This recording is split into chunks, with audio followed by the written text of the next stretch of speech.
അധ്യാപകൻ കെ.വി. സജയ്ക്കെതിരായ സംഘപരിവാർ വധഭീഷണിയിൽ പോലീസ് കേസെടുത്തു. സഞ്ജയ് നൽകിയ പരാതിയിൽ കോഴിക്കോട് പയ്യോളി പോലീസാണ് കേസെടുത്തത്. വടകര സ്വദേശി ഡോക്ടർ ജയകൃഷ്ണനെതിരെയാണ് പയ്യോളി പോലീസ് കേസെടുത്തത്. സാഹിത്യ നിരൂപകനും എഴുത്തുകാരനുമായ മടപ്പള്ളി കോളേജ് അധ്യാപകൻ കെ.വി. സജയ്ക്കെതിരായ സംഘപരിവാർ വധഭീഷണിയിൽ പോലീസ് കേസെടുത്തു. സജയ് നൽകിയ പരാതിയിൽ കോഴിക്കോട് പയ്യോളി പോലീസാണ് കേസെടുത്തത്. IPC 1860, 341, 506 വകുപ്പുകൾ പ്രകാരമാണ് കേസെടുത്തിരിക്കുന്നത്. വടകര സ്വദേശി ഡോക്ടർ ജയകൃഷ്ണനെതിരെയാണ് പയ്യോളി പോലീസ് കേസെടുത്തത്.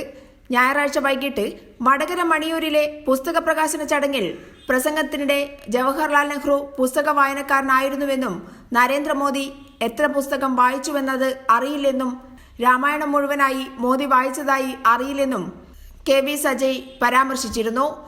ഇതേ തുടർന്നാണ് ഡോക്ടർ ജയകൃഷ്ണൻ സജയെ തടഞ്ഞുവെച്ച് ഇത്തരം പ്രസംഗങ്ങൾ നടത്തിയാൽ കത്തികയറ്റുമെന്ന് ഭീഷണിപ്പെടുത്തിയത്. തുടർന്നാണ് കെ.വി. സജയ് പോലീസിൽ പരാതി നൽകിയത്. പുസ്തക പ്രകാശന സന്ദർഭത്തിൽ ഞാൻ നടത്തിയ പ്രസംഗത്താൽ പ്രകോപിതനായ ഒരാൾ, അയാളൊരു ഡോക്ടറാണെന്ന് പിന്നീട് മനസ്സിലാക്കാൻ സാധിച്ചു. ജയകൃഷ്ണൻ എന്നാണ് അയാളുടെ പേര് എന്ന് മനസ്സിലാക്കാൻ സാധിച്ചു. മണിയൂർ സ്വദേശിയാണ്.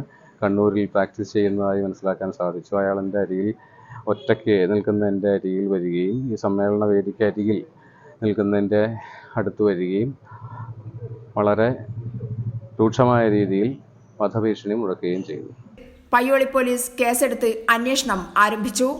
കൈരളി ന്യൂസ്, കോഴിക്കോട്.